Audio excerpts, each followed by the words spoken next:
Hello everyone and welcome to Control Engineering and Control Theory tutorials. In these tutorials we present real and applicable knowledge of control engineering, control theory, optimization, machine learning, etc. This particular tutorial is dedicated to the problem of sketching a Bode plot of a transfer function that you can see over here by hand. In my future tutorials, I will explain how to sketch Bode plots of more complex transfer functions by hand. However, in order to be able to sketch these Bode plots, we first need to learn how to sketch a Bode plot of this example, because this elementary transfer function appears in many other complex transfer functions.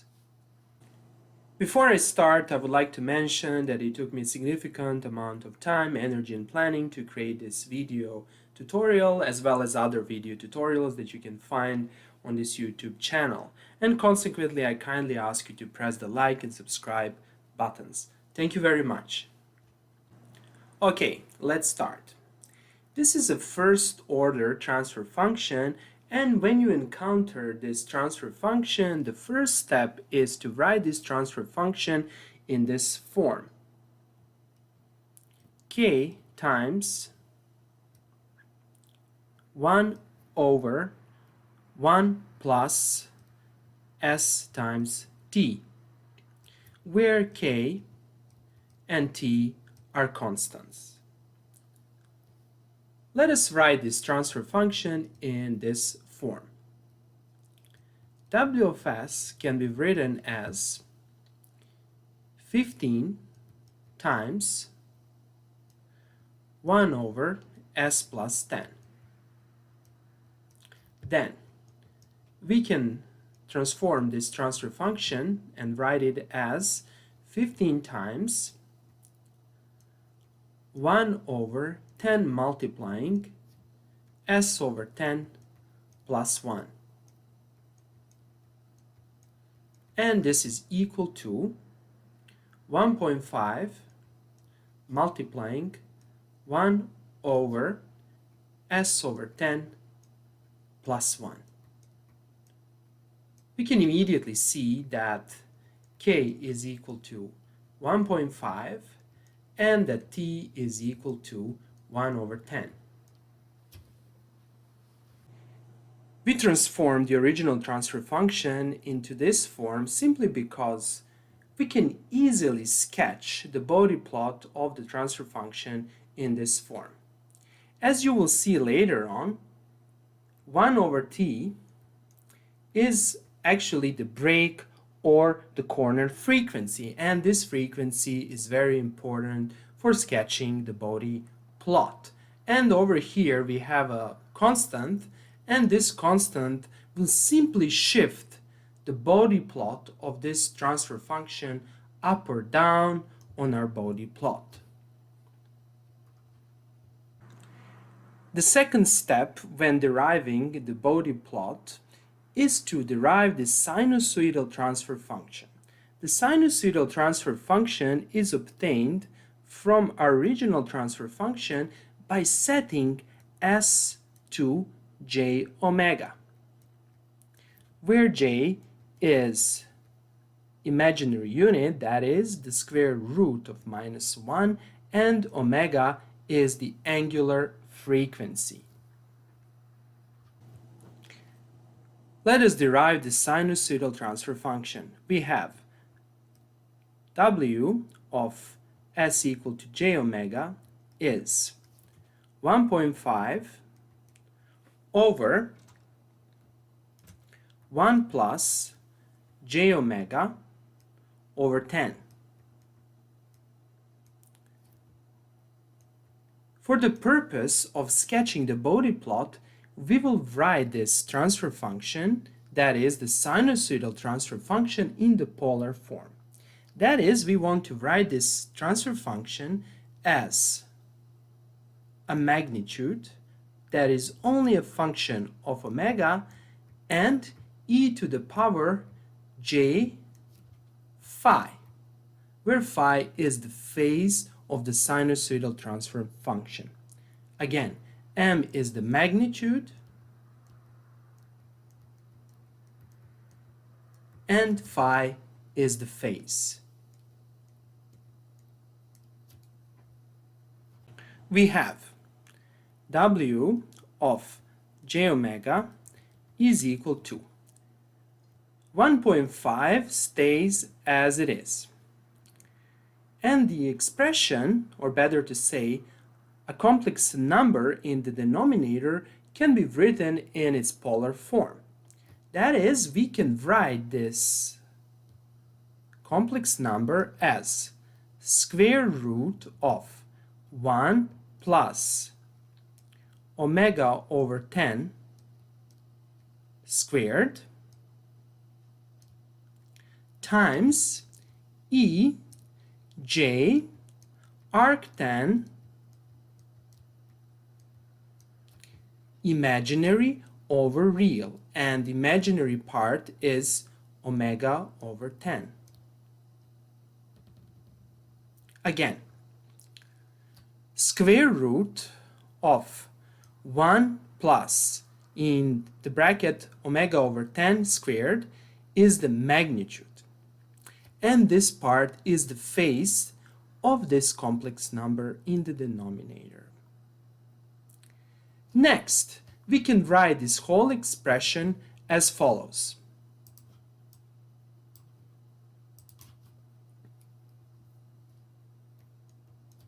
One 1.5 over square root of 1 plus omega over 10 squared multiplying e to the power minus j arctan omega over 10. And this is the final form of the sinusoidal transfer function that is used for sketching the Bode plot. M is obviously this part over here,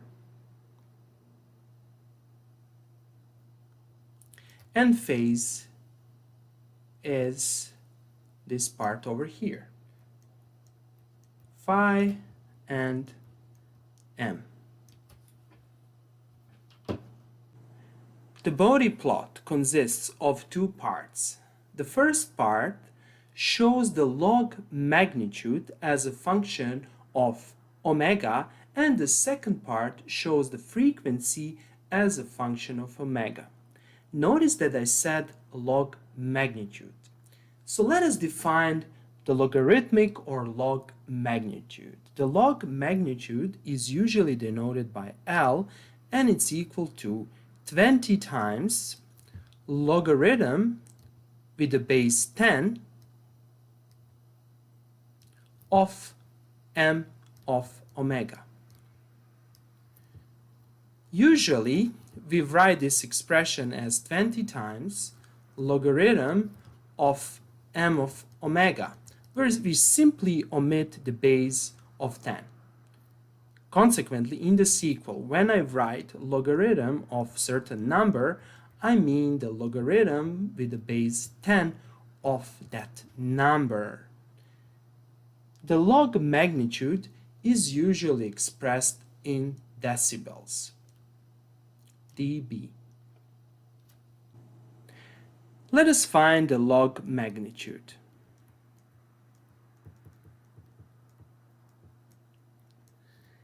Let us consider this expression over here. We have L is equal to 20 logarithms of 1.5 divided by square root of 1 plus omega over 10 squared. This is further equal to 20 logarithms of 1.5 minus 20 logarithms of square root of 1 plus omega over 10 squared. Here, for clarity, I repeated the expression for the log magnitude. This is my L, and if I compute this part, I obtain approximately 3.52. You can compute this constant by opening your Python or a MATLAB and by simply computing 20 logarithm of 1.5, and as the result you will obtain 3.52 approximately. This constant is denoted by L1, and this expression that stays as it is L2. First, we will sketch L2. The first step is to introduce and to properly denote the axis of the log magnitude plot. This is omega, or let me extend this line further. This is omega, and this is L2. I start from 0. Then, over here is 10 to the minus 3. Keep in mind that when sketching the log magnitude plot, the omega axis is actually in the logarithmic scale. Consequently, if this is 10 to the minus 3, this will be 10 to the minus 2. Over here, I will have 10 to the minus 1. Over here, I will have 10 to 0, that's equal to 1. Over here, I will have 10. Over here, I will have 10 to the power 2. And over here, I will have 10 to the power 3. And you can keep on going until infinity. Notice over here that I have this symbol. This symbol simply means that I cut my axis, since if this is 0, I will need 10 to the minus infinity and 10 to, for example, minus 1 million, and I don't have enough space to write these numbers, so consequently I will just cut my axis over here to denote you and to explain you that I'm basically starting from 10 to the minus 3. Let us denote the numbers on the L axis. Over here, I will have 20. Over here, I will have minus 20. Over here, I will have 40. And over here, I will have minus 40.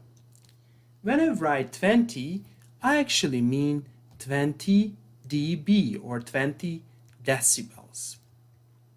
So what is 20 decibels? Generally speaking, L has the following form: 20 logarithm of some number x. If x is equal to 10, this means that L is equal to 20. X is usually the amplification. That is, this whole term over here, or the term over here, is actually the amplification. So if the amplification is equal to 10, this corresponds to 20 decibels. On the other hand, let's see what happens if I have L logarithm 20 times logarithm of x squared. This is actually equal to 40 logarithm of x. This means the following: if x squared, or for example x is 10, x squared is the amplification, and that's equal to 100. X squared 100 from this formula over here gives L equals to 40 decibels. Consequently, when you see a 40 decibels, you know that the amplification is 100 times. So keep in mind that. Consequently, and similarly, if you see that the value is minus 20 decibels, That means that the amplification is 0.1. Similarly, if you see the value of minus 40 decibels, you know that the amplification is 0.01. To be able to sketch the log magnitude plot L2, we need to analyze this expression. There are two cases. If omega is much smaller than 10, then this expression is approximately equal to minus 20 logarithm of 1. And this is obviously approximately equal to very small negative number. Small in absolute value. This is very important to denote. On the other hand, when omega is much larger than 10, this log magnitude value becomes approximately equal to minus 20 logarithm of square root of omega square over 10, and since omega is positive, this is approximately equal, or better to say directly equal, to minus 20 logarithm of omega over 10. Consequently, for small values of omega, we can approximate our log magnitude plot by an asymptote. And this asymptote will be a straight line, that is, it will be equal to 0. And this approximation is approximately valid until this point over here. That is, until 10. This value of omega is called the corner or break frequency. It's called corner or break frequency simply because after this point over here, we have another way of approximating the log magnitude plot. After this point, our log magnitude plot is a straight line. And over here, I will sketch the straight line. The slope of this straight line will be minus 20 decibels per decade. And the slope simply becomes this line.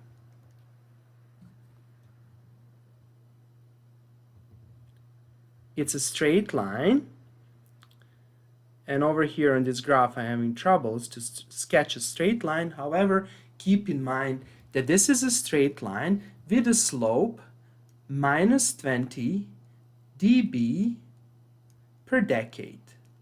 When I say minus 20 dB per decade, this means the following. If I increase my frequency 10 times, that is, if I move from 10 to the 10 to the power 2, this means that the log magnitude plot will drop for minus 20 decibels. And this gives you the slope. And here's the slope. Again, this frequency where the two asymptotes separate from each other is called a corner or break frequency. It should be kept in mind that this is just a linear, or better to say asymptotic approximation of the log magnitude plot. In reality, the log magnitude plot will look like this.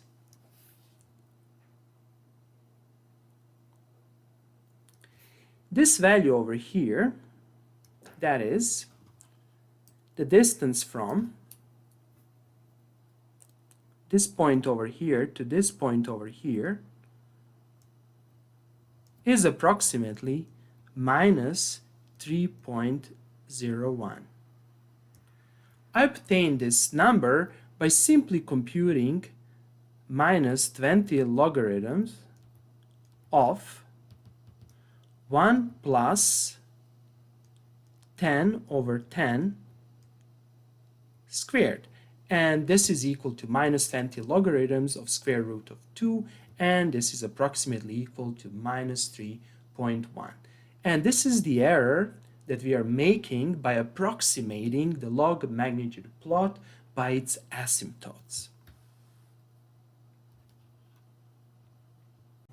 Next, we need to sketch the log magnitude plot of this part over here. This will be L1 and this stays as it is omega. And obviously the value is 3.52, that is, the log magnitude plot is a straight line that does not depend on the frequency. And this value over here is 3.52. Next, we need to sketch the final L or log magnitude graph. To do that, we will actually need to sketch two graphs. The first graph will correspond to L1. The second graph will correspond to L2. And the third graph will be our final graph, L. On the horizontal axis, I have frequencies, omega, omega, and omega. And again, I need to introduce the frequencies. Here, I will have 10 to the minus 3. Over here, I will have 10 to the minus 2. Over here, I will have 10 to the minus 1. Over here, I will have 10 to 0. Here, I will have 10 to 1. And over here, I will have 10 to the power 2. Then I will simply translate these frequencies to two other horizontal axes by using dashed lines.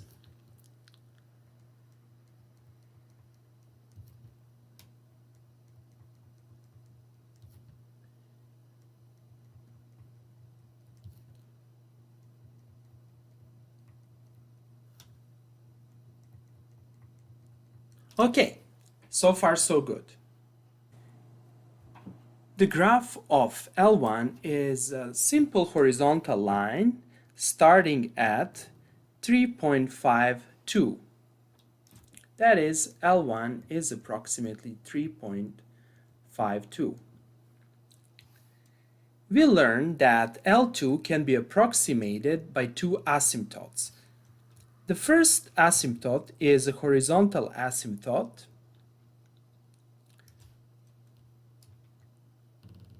and the breakpoint of this asymptote is at this frequency 10 to the power 1, that is at 10.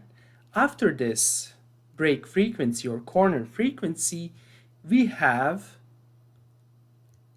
this approximation of our L2.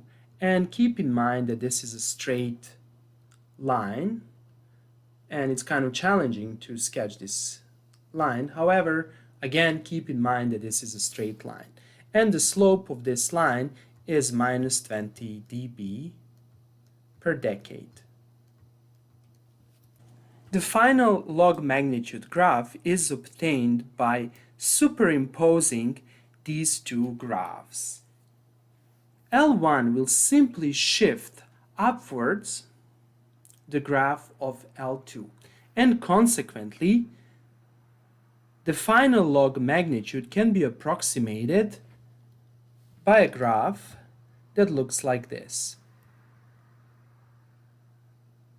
Over here, the value is 3.52, and after the break or corner frequency, that is after this frequency, omega, we have the approximation that has a slope of minus 20 decibels per decade.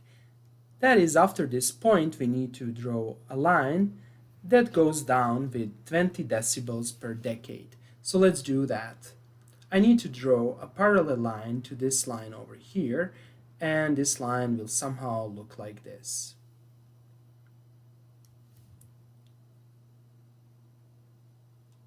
And this is the approximation of the final graph. We can improve this graph actually. The improvement can be obtained by keeping in mind that the actual log magnitude of L2 looks somehow like this.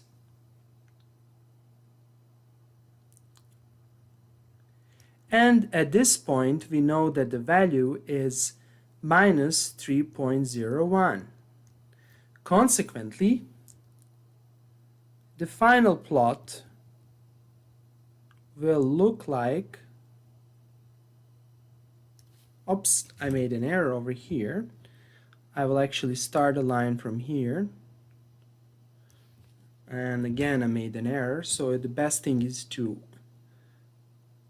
do this. And this line will asymptotically approach the asymptote, and this will asymptotically approach the asymptote. So the final graph looks like this. Next, we need to sketch the phase plot. The phase is given by this expression, minus arc10 omega over 10.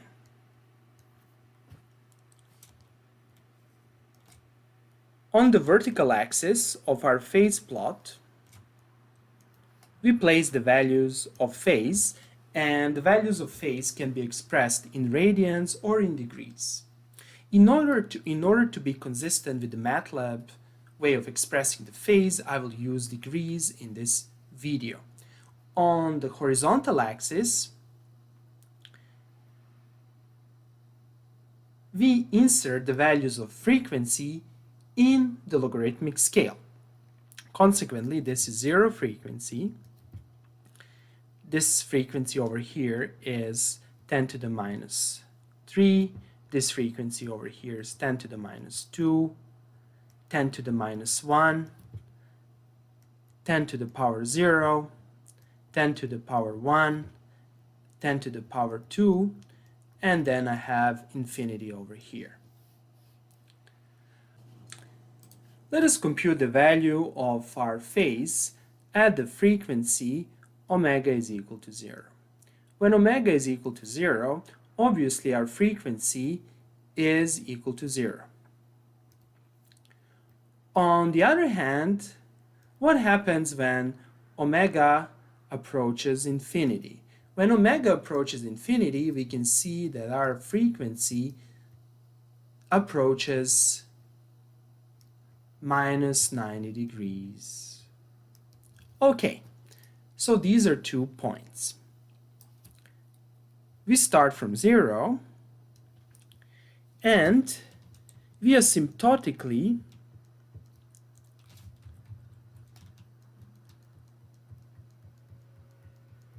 approach minus 90.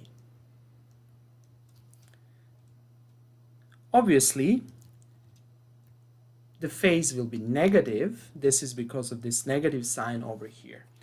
In order to sketch this graph, we need an additional point. And this additional point is obviously a point for which omega is equal to 10. This is simply because if we substitute 10 over here, we will see that our phase is equal to minus 45 degrees. So at 10, the value of our phase is minus 45 degrees. Now, stop over here and try to watch this video from the beginning. If you watch this video from the beginning and if you carefully listen to what I said, omega is equal to 10 is actually the corner or break frequency.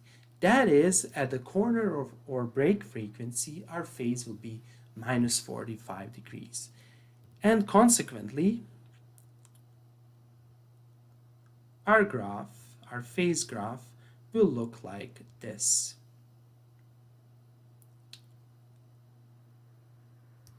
In reality, this graph will not look like this simply because I did not symmetrically sketched all the frequencies. In reality, this graph will be quite symmetric and it will look like this. This value will be minus 45 degrees, this will be minus 90, and this will be 0. Okay, that will be all for today. I hope that you like this video. If you like the videos I create, please press the like and subscribe buttons. Thank you very much and have a nice day.